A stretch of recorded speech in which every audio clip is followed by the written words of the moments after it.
Quelques petites explications pour vous montrer l'installation qu'on a réalisée il y a quelques temps, donc pour deux raisons. C'est la première dans un but pédagogique puisque nous recevons du public, et la deuxième pour avoir une autonomie en énergie électrique dans la petite cabane de jardin puisqu'elle n'en était pas pourvue. Donc pour ce faire, nous avons installé une éolienne et un panneau photovoltaïque.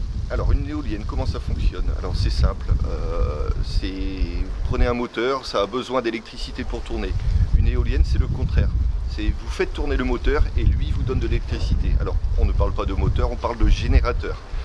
Donc un générateur éolien, le vent fait tourner l'éolienne qui fournit de l'électricité. Au plus il y a du vent, au plus ça tourne, au plus on a d'électricité.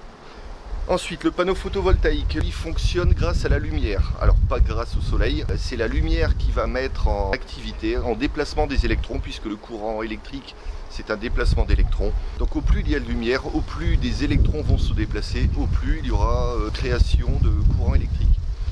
Donc l'éolien et le photovoltaïque fabriquent du courant continu. Donc nous ici on est sur du 12 volts. Pourquoi du courant continu? Parce que c'est le seul courant électrique que l'on peut stocker à l'aide de batteries, donc comme dans un véhicule.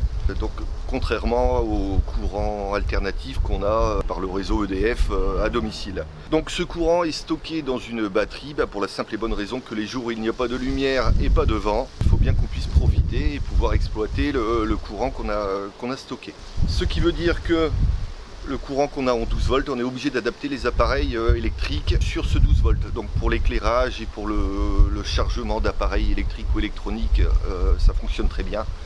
Si maintenant on veut faire comme à domicile, brancher un aspirateur ou une perceuse, ça va être très compliqué. Et dans ces cas-là, il existe des systèmes qu'on appelle onduleurs ou convertisseurs qui transforment ce courant 12 volts continu en 220 volts alternatif comme le réseau EDF.